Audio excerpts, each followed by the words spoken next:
evening, everyone. Today I'm gonna present about my presentation, the impact of superhero films on children.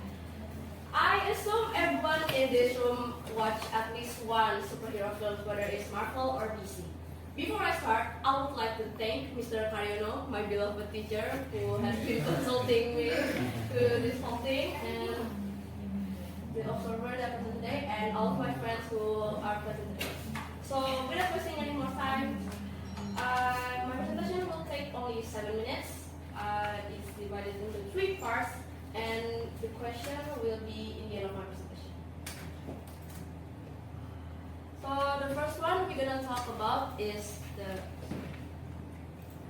the positive impact. The second is the negative impact. And the last one, but not least, is the parental guidance. The first one is a safe way to talk about mental health. So I assume everyone in this room know this superhero is Batman and Shuri. I picked these two because they are very related to each other. So I'm gonna read it first. A non-threatening entry to topics trauma doesn't indicate Disney and reading topics strange. I'm gonna make it a little bit fast. So why is it superhero films can be something that help children to talk about their mental health? Because we as a children, I think everyone sure has a childhood, we don't know our emotions very well. And sometimes when we feel something, we think twice, because like, do I be valid feeling this? Do I? So they need something to look up, and superhero is a great example. Number 2, trauma doesn't indicate destiny. We see this true, that Bruce Wayne, parents died when he was a child, and Shuri, his brother passed away, and then his mother passed away too in front of her eyes. So what does that mean? Trauma doesn't indicate destiny, but it shapes you. It's up to us that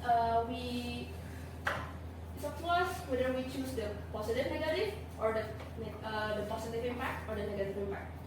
Study shows that one article that I wrote that they use childhood tactics, something like that, and the person that wrote assumed that the villain have the highest childhood points, but in reality, that superhero can also have it, and it's just up to us or children is trauma that it doesn't dedicate anything. And modeling coping strategies. Both these heroes have different coping strategies. Shuri lives on his family while Bruce Wayne isolates himself. Second one is superhero as a good role model. I picked this movie because it has teamwork, representation, and also problem-solving resilience. In short, this movie is about 3 different heroes that come from a very different background, such as Romero Beru, a scientist, and Carol Danvers, a military woman, and Kamal Khan, a Pakistani Muslim girl. Why does it matter? Because when children doesn't see themselves in the screen, they will think like, do I have to be white to be a hero? Do I can be truly a hero? But when they see themselves in the screen, it will make them feel better and can see themselves as a hero. And the problem-solving resilience in this movie, they counter a very challenging challenge, which is these 2 heroes when using their power constantly swap places. So they don't give up, but they work together, and it taught kids that teamwork is not only a trait, it's a skill. Why? Because it has to be patient with each other, you have to navigate everything together, and you have to put aside your problems with each other aside. And then I'm gonna use this pic from Superman trial film. This is the third one is enhance their imagination and creativity. From this image alone, it can spark children creativity and imagination, enhance language and communication through story, question, boost confidence in self-expression. So the spark creativity and imagination, we can see that these heroes and also different faces, enhance language communication through story creation. They will watch this film and as soon as they get back from home, they will be like, maybe I should make a story like that, or maybe different, and then boost confidence and self-expression. In this picture alone, we see that a few heroes team up together. It shows the children that no matter how different you are, that you can work together. And then we gonna change into the negative impact. So for this one, I'm taking it from a clip, just a little bit short. Oh, so just consider. Now you minutes. 1 minute left. Batman has no minutes. 20 minutes. Well, before to know what's going to happen today. In this clip, Batman said that he has no limits. It can set a bad image to kids that when I dress up as Batman, that I have no limits, that I could fight everybody. The second one is Jessica Harm. So as we can see, this is Wonder Woman and Yelena Belova. In this one, she used guns, and as we know in the film Wonder Woman, that she always fights the bad guys, whether using her bracelet or through shots. It can set a different dangerous mindset because children can copy this and then play with dangerous stuff, whether it's sharp or maybe something like this. And then enhance encourage of aggression. We may know, we all know that Hulk is the most famous the Avengers because he always anger to this is a bad heroes because Conclusion that because the time is up. so the conclusion is the conclusion is it's up to us as the oldest, and who knows better that we can navigate and explain to the younger one that there are both positive and negative impact. It's up to us to maximize the positive and decreasing the negative. Thank you. Any question? Yeah. Okay. You can. Question. Right. She just talked about positive and negative impact and what parents or elders should do to help them. Yeah. Watch wisely. Okay.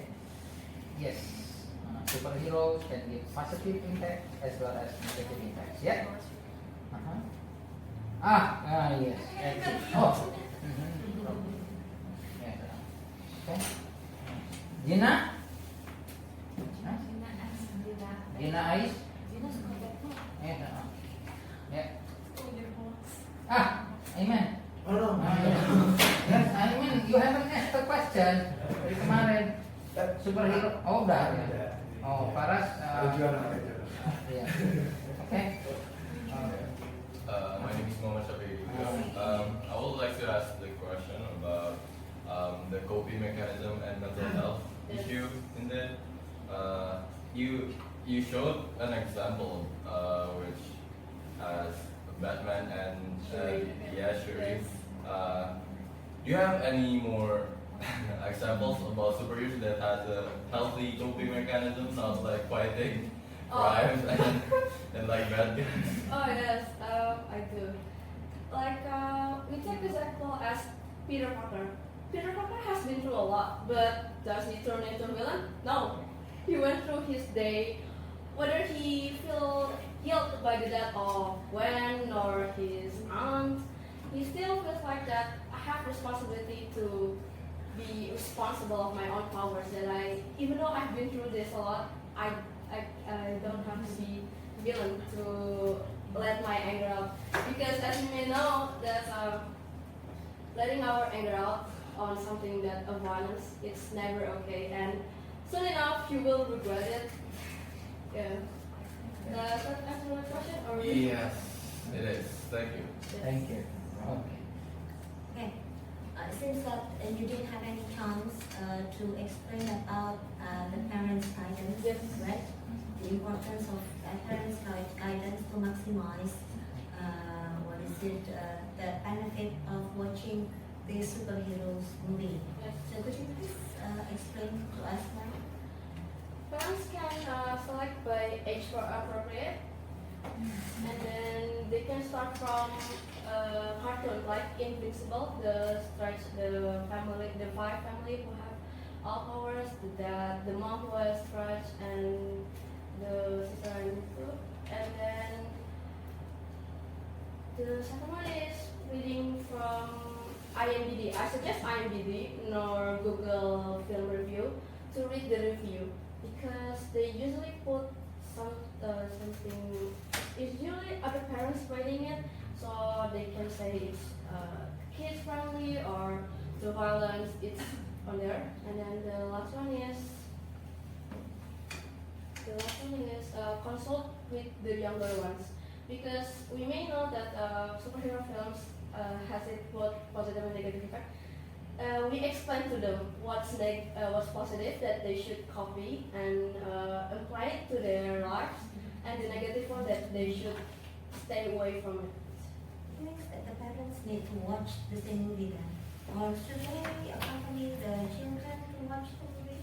I suggest they should accompany it because children,